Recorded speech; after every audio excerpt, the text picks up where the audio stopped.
Hello, hello, and welcome back to the Plant Powered People podcast with your hosts, Michelle Kane and Tony Okamoto. Today, we're excited to be talking about kitchen equipment. We're going to go through all of our favorite tools, appliances, different kitchen items that make preparing plant-powered meals so much easier. A lot of these things took us personally a while to invest in our own kitchens. And as soon as we got these things, we're like, oh my gosh, life would have been so much easier had we figured this out earlier. So we want to be there helping all of you. If any of you are newer to plant-based eating or even longtime vegans who may not have learned these things yet, we hope it is really helpful for all of you. Yeah, I know that for me, it was really overwhelming. There are so many kitchen appliances and gadgets, and I would have loved this resource when I was first packing my kitchen with all the best. So Michelle, let's start with you. Okay, we're going to start with the basics, but this is one of the things that I messed up on for a long time, and that is your kitchen knife. And I say kitchen knife rather than kitchen knives because I feel like it's the thing like when you get out of, like when you graduate to having a home or an apartment or you're living on your own for the first time, you buy like the obligatory knife set. And it's usually like a pretty inexpensive knife set with a lot of knives because that's what you imagine you need. You need a lot of knives. In reality, we cut like 95+% of the things we need to chop, dice, cut up can be done with one knife. One solid chef's knife, and then maybe like a bread cutting knife. And so instead of getting one of those big knife packs, or if you have one, most of them are probably dull, not very high quality. It is so much better to invest in a high quality chef's knife. These are one of the bigger knives with a very sharp blade that you take care of, you sharpen on occasion. It is actually not only like going to save you space in your kitchen, of course, but it's also way safer. So when you're chopping things with the wrong knife or with a dull knife that you haven't cared for, it's way less safe. And so if you have a really sharp knife, it's not going to bounce off the food and cut your finger. It'll slice right through even the softest foods like tomatoes, which are notoriously hard to cut up. Tomatoes are a great way to tell if your knives need sharpening or if maybe it's time to invest in a better knife. If you're trying to cut your tomatoes and they're just smashing under your knife, that's a good sign that it's time to upgrade. For me, I used my parents' old knife. So they got it at Walmart 20 years before I moved out. And then I used it for the next 10 years, not even understanding that there was something different. And it wasn't until I invested in it was like a $5 Cuisinart knife from Marshall's that I thought, oh my gosh, this is amazing. And it wasn't even super high end, but it was sharp. And so when it was time to invest in a forever kitchen set, I made sure that when I got married, I did research on only knives that had a sharpener so that I could sharpen them over the decades to come. And I recommend investing in a sharpener so that it will forever stay sharp. Yeah, that's a great point. I feel like it's kind of like the sunglasses thing where if you have cheap sunglasses, you're going to destroy them in 2 seconds and not care for them. But if you invest in like a slightly better pair, which I have never done, so maybe I need to, like you just take better care of things that you invest in. And so part of that means instead of letting them sit in the sink with crusty stuff on them, which can kind of degrade knives, wash them right away, dry them right away, store them in a safe place for your knife, and just really care for the things that you have. I'm sure everyone knows what I'm going to say right now. I talk about it in every episode. I super love the Instant Pot. This is not sponsored. It's never been sponsored. I wish it were. But it has really transformed the way I cook. And we always have pantry staples cooked in the refrigerator now to make simple, healthy, whole food plant-based meals throughout the week. And that is all because the Instant Pot makes that so simple. All I do is drop in lentils or split peas or beans, set it and forget it, and it doesn't blow up my house because it's not sitting in the pot on the stove. I was always afraid, very intimidated of pressure cookers because, I don't know, I've heard that they could blow up on my stove. And when the Instant Pot came out, it was so expensive that I thought, this is not for me. But when they go on sale for Prime Day or Black Friday or Cyber Monday. I highly recommend checking them out, at least reading the reviews, looking over. Michelle, you have an article on World of Vegan, right? All about Instant Pots, why they're amazing. Yes. Well, pressure cookers in general, like you can get any pressure cooker. The Instant Pot is just like the most popular one and the one that most people use. So it's nice to use that one because there's a lot of recipes out there that are designed specifically for that model, which makes it handy. Yes, and what I'm talking about is an electric pressure cooker, not specifically the Instant Pot, although that's what I have. I also have a Ninja, which also doubles as an air fryer. So that I've used as both, and it works fine, and I got that at Costco. So that is why I love Instant Pots. They're the best. They make cooking so much faster and convenient, and you don't have to monitor it on the stove like the traditional pressure cooker. Yeah, I agree with all of that. And I will share one more thing because this is what happened to me and infinity people that I've talked to. When I got my pressure cooker, my Instant Pot, I got it also on an Amazon Prime sale, I think. And it sat in the box unopened for probably 6 months to a year, I want to say, because I was intimidated by it. I just didn't know how to use it. I was used to my normal cooking routine. So I just hadn't opened it up and I was like, ugh. And when I finally did, it's like, you can never go back. You're like, oh my God, I can't believe I let this sit there for 6 months. And I've talked to so many people who have gotten this appliance and the same thing happened. They felt intimidated and they just let it sit there. So you can find tons of recipes online. They even have like cookbooks designed for Instant Pot, although I really don't think you need one of those. Just like check out some recipes online. We can link some of our favorites in the show notes and start with one, get familiar. And the other nice thing is you can donate or find another home for a lot of your other appliances, like a rice cooker. You no longer need a rice cooker, even like, or a slow cooker. I hesitate to say this, but yeah, slow cooker. I got rid of my slow cooker as well because you can do the same thing, but faster. Next up, I want to talk about high-powered blenders. And yeah, there are a lot of different types out there. My personal favorite is the Vitamix, also not sponsored. I used to have a Blend Tech, which is the competitor brand, and I like the Vitamix a million times better because it has a tamper, which is that sort of pole that juts into the smoothie, mushes it down. Not to be confused with the plunger, which is what Michelle used to call it before she had a Vitamix. I remember we did a YouTube video and she was like, and then you use the plunger. And everyone was like, the plunger? Yes. So now I know the fancy official name for it. It is called a tamper. High-powered blender is amazing, but whatever type you have, it's going to enable you to make so many things like banana and ice cream, really thick smoothies that you can't really make in a standard blender, smoothies that get really super creamy. So when I used to have a generic blender, if I put spinach in my smoothies or seeds or nuts or something, I would end up with a chunky, multicolored smoothie because it just couldn't blend them as beautifully as what you'll get in a high-powered blender.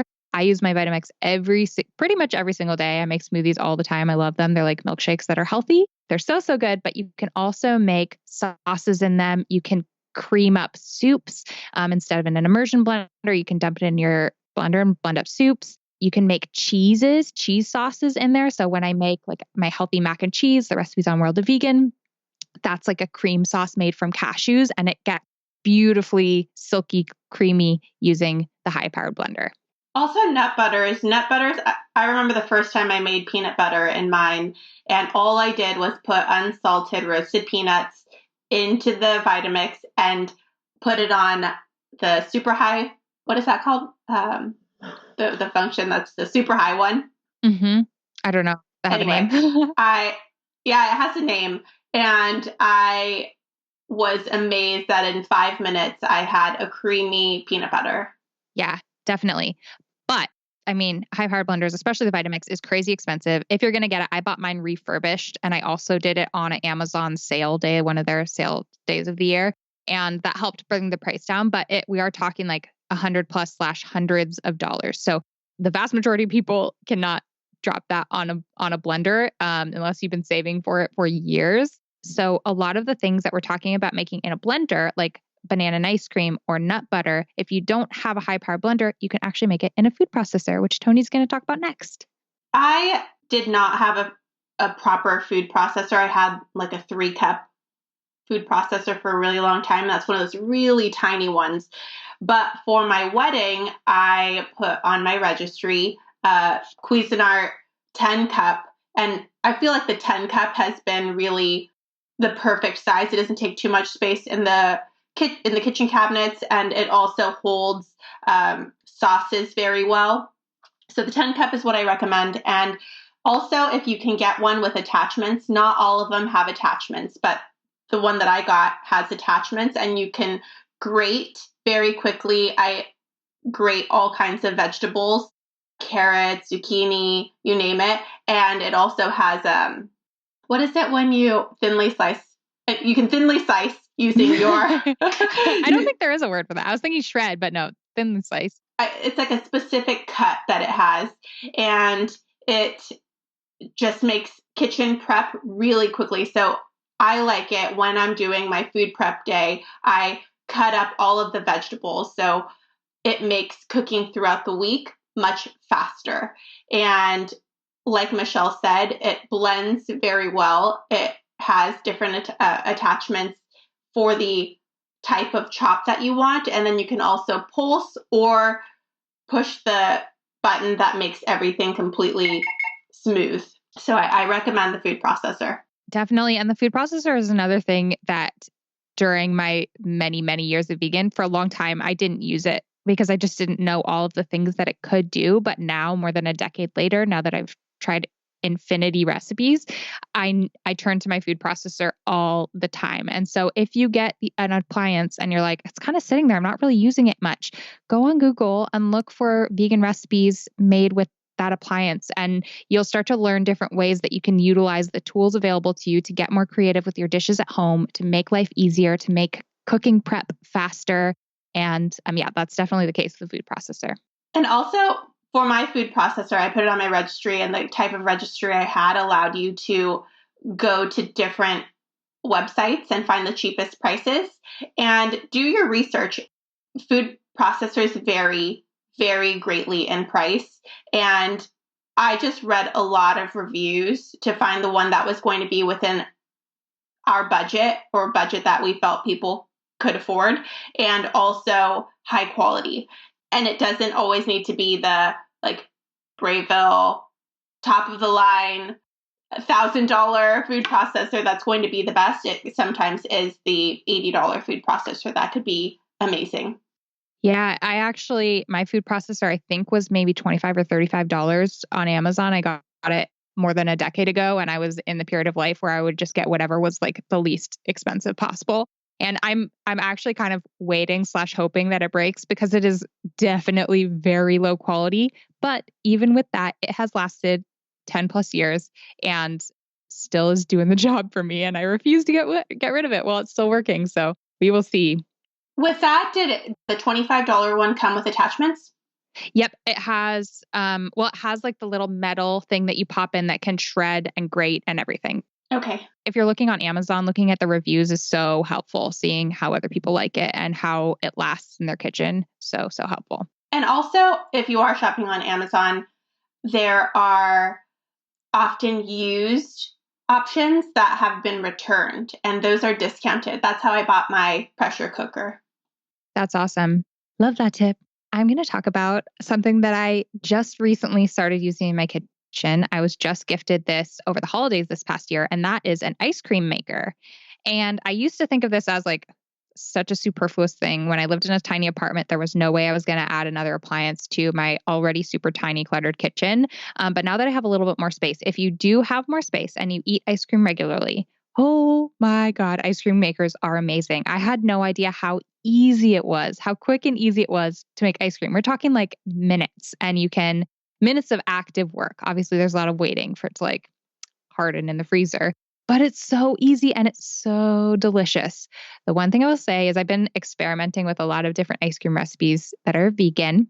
And I've tried a base of cashew, like a cashew based, a nut based, a soy milk based, but by far the creamiest, best tasting ice creams that I've tried so far are all made from coconut milk. And I know some people are not into coconut milk. I wasn't really into coconut milk ice cream, but if you don't like coconut milk ice cream, you're just diehard against it, an ice cream maker may not be for you, then it might make more sense to get the store-bought ice creams that have like emulsifiers and other stuff in there to make them really delicious when they're made of soy or other bases. But if you're into coconut milk ice cream and you have the space in your kitchen, oh, it's such a great investment. It's not that expensive. It makes a great gift because it's one of those things that you might not buy for yourself, but that a friend or family member could buy you, and it's so fun. And yeah, I love making ice cream now.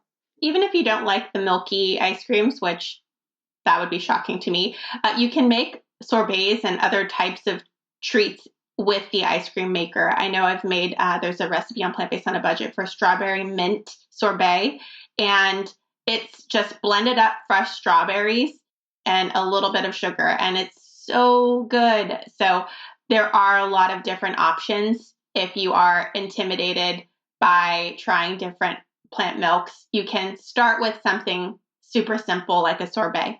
Yes. And my favorite, I have a couple favorites that I've made recently, and I created the recipes for a Rocky Road, a plant-based Rocky Road ice cream that was amazing. And then also a matcha chip, which, so good. And I will be sharing those on World of Vegan. So if you're curious, or if you already have an ice cream maker and you're looking for recipes, stay tuned because I will be sharing those. They're so good. Hey, Michelle, I'm looking for my favorite dairy ice cream was strawberry ice cream, and I have yet to find one that tastes as good. So can you work on that? Yeah, there's one on World of Vegan that I have made, and it was really good. It's uses a coconut milk base. So again, it does have a little bit of that coconut flavor, but it uses fresh strawberries, and it's super creamy and really delicious. I really loved it. And it's a sample recipe from a cookbook about vegan ice cream. So that if you just search for strawberry ice cream on World of Vegan, you'll find that there. We can include the link in the show notes. I'm a little bit skeptical about coconut-based ice creams, but I will give it a try. Thank you. I will make it for you, and then you can try it and see. Thank you. That's even better. And one more note about coconut milk ice creams, because I was one of those people. I still am. I will not buy coconut milk-based ice creams at the store. I just don't like the taste. But now making them at home, you notice that there's a lot of flavors that really cover up the coconut flavor. So if you're adding a bunch of cocoa powder to make a chocolate ice cream and putting some other mix-ins in there, you almost don't even know that it's a coconut base, even if there's tons of thick, creamy coconut milk in there. So give it a try. Out of curiosity, are you using canned coconut or the kind that you buy in a carton? Always canned coconut, like full fat canned coconut milk is super important to get like the rich creaminess of like decadent ice cream. Yeah. I'm wondering if you could do like a cashew cream in there, like maybe slightly watered down, but a cashew cream so that it is really, really thick. Because my favorite ice cream to buy is the So Delicious cashew milk ice cream. And I always wondered how they made that. Yeah, I have tried a cashew milk or a cashew, like I use raw cashews, let them soak, blend them up with water or whatever. And then I use that as the base, and it was good, but it was like kind of thick in a not pleasant way. Like it wasn't melt on your mouth immediately thick. It was like thick with a little bit of graininess to it. I don't know how to describe it. And cashews also have like kind of a significant flavor to them that makes its mark on your ice cream. So it didn't come out the way that I was picturing it would, which is the store-bought cashew-based ice creams I've tried, which are so delicious. But I will keep trying. I have finally gotten a KitchenAid stand mixer, but those are so expensive. I got mine as a wedding gift. And before that, what I lived by was a handheld mixer. It doesn't take up a lot of space in the cabinets. I used to live in a small one-bedroom apartment for a really long time, and cabinet space was crucial. That's basically how I made all of my decisions. Actually, Michelle, you had a small kitchen situation too when you were in a one-bedroom for 10 years. You know the struggle. Yep. And it's not only the struggle, but I had a small kitchen plus a husband who was like, you will not bring anything else into this kitchen. If I got I remember one time I bought a spiralizer so I can make zucchini noodles, which is really tiny, but it had to live on top of the refrigerator. So it's just more stuff like sitting out. It was the worst. And hubby was not happy with anything extra I bought. So I feel, anyone living in that situation. So a handheld mixer it can fit in a drawer, and it makes baking so much easier. I bake maybe once a week, And so at least once a week, I'm breaking out my handheld mixer. And you can even do, if you don't have an immersion blender and you don't feel very comfortable switching your hot boiling soup to your blender, you can also mix using the electric mixer. You can puree your soup that way slowly. And they're relatively inexpensive. You can get them at Home Goods for $20, like a good Cuisinart one, or maybe a KitchenAid for $40. And I feel like is one of the kitchen appliances that I use most often. Yeah, I also lived without a handheld mixer or any sort of mixer for I don't know, 8 years of being in my small apartment, and then even when I moved here, and I recently got it in the past 2 years. And I look back to the way that I used to bake, and I would start mixing something, my hand would be exhausted, I'd switch to the other hand, and then I'd have to bring it to Dan and be like, Dan, will you take a shift at mixing this for a little while? And now it's just so quick and easy, and you can make cool things like Dalgona coffee. Don't know what that means, but okay. Well, if anyone has an electric hand mixer and likes coffee and hasn't seen the sweeping internet trend, Dalgona coffee, look it up. Dalgona. Super easy and quick and so yummy. Do you have a recipe for that? It's like coffee fluff. Yeah, it's just 2 tablespoons sugar, 2 tablespoons instant coffee, 2 tablespoons water, and then you froth it with your hand mixer for a while, like 5 minutes, and it turns into fluffy, like whipped cream almost, but coffee flavored, sweet, delicious goodness. It's so good. And you serve it over like iced soy milk or something like that and kind of mix it in. Oh, it's so good. All right. Next, Michelle's going to be talking about one of her faves. Wide mouth mason jars. I know this is probably a weird one for a lot of you listening, but my friend Allison River Sampson introduced me to the wide mouth mason jars, and they have been life-changing for me, especially as I started trying to buy more things from bulk bins, which Tony has inspired me to do. And as we were working on our plant-based on a budget meal plans and trying to shop as affordably as possible, shopping from bulk bins is so key. And then when you come home, having your reusable bags and your rice or grains or whatever it is you're buying from bulk, where do you put that stuff? Well, I love putting them in wide mouth mason jars. The wide mouth part is pretty important because it makes them easy to clean. You can easily get your hand in there with a sponge or scrubber and clean them out very easily. And they're also easier to fill. So some of those mason jars that have tapered in smaller openings are, harder to clean, harder to fill. And the wide mouth mason jars are great. They'll last you a lifetime. I remember I bought, I think like a 12-pack on Amazon, and I still use them to this day. I actually kind of want to buy some more. I use them to store like split peas, lentils, beans, rice, grains, pastas, anything. They're so, so great. And you can also put them in the dishwasher, but make sure that you hand wash the tops so that you can get more life out of them. They will rust if you leave them in the dishwasher. Yeah, hand wash and immediately dry. That's a really good point. And then the other thing that I just bought on Amazon was funnels, which I'd never had before. And my friend Allison used to tell me, get a funnel. It'll make it so much easier to fill these. And I was just like, I can fill them, no problem. But I can't tell you how many times I come back from the grocery store, try and fill the things thinking that I'm winning at life. And inevitably little lentils end up everywhere around my kitchen. So quinoa's the worst. Yeah. Thinking that you're a pro at quinoa is always going to be bad.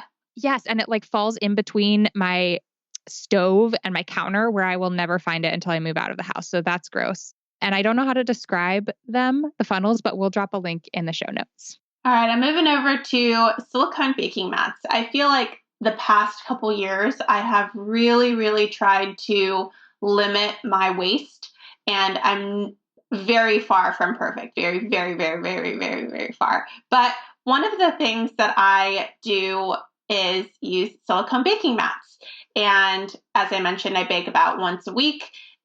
And it saves me from having to purchase parchment paper regularly. And it also helps my environmental footprint. I bought mine at the Amazon brand, and I think they were $10. So in an upfront $10 investment for 2, and I have them forever. I also love that you don't have to spray oil down or grease the pan, and it's very easy to clean afterward. I second that. I love these. I've also gifted them to my mom and Dan's family over the holidays. And then just a note, because when I was trying to get gifts for people over the holidays, I went to some kitchen stores, and the Silpat brand, which I think is like the official brand of them, were crazy expensive, like $25 for one or something. So definitely you can find them way cheaper on Amazon.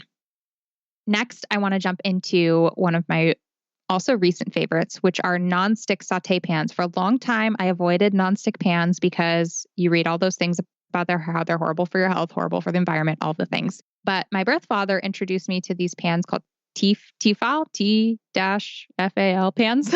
He found them at Costco. And I was using them at his house, and I was like, holy moly, all those issues with like tofu sticking to my pan, or all those like green pans I used to buy that were kind of expensive and supposed to be eco way to be nonstick. They just made cooking so hard. And having a great nonstick pan makes it so easy. Nothing will ever stick to your pan. You can saute whatever. You can let tofu like sit up on there for 15 minutes and it still is not going to stick to your pan, which is magic. I love it. I love it so much. It's really great for making tofu scrambles, for sauteing veggies, for making like a fully loaded pasta sauce with all sorts of veggies and stuff in it. The other thing is I never really knew what a saute pan was, but it's like one of the kinds of pans with a really tall side rims. What do you call them? That go straight up. I used to always have the pans that they didn't have the tall sides. And having those tall sides makes it really easy if you're going to make a big portion, which I love to do now. So I don't have to cook every single meal. I double or triple portions. And so getting a big pan with big tall sides helps prevent spills and just makes everything so much easier. We have different preferences in my house. Paul uses his saute pan and I use mine. And I got mine from Home Goods, and it's an all-clad non-stick pan, which I love so much. It's much cheaper than buying it online anywhere. And then Paul chose copper pan, and he doesn't cook with oil, and it makes it so that he can kind of, I don't think it's called charring, but basically it's sauteing without any wet ingredients, so no oil or even water or broth. And it, not my fave, but if you don't cook with oil, I highly recommend one of those copper saute pans. Awesome. Love it, love it, love it.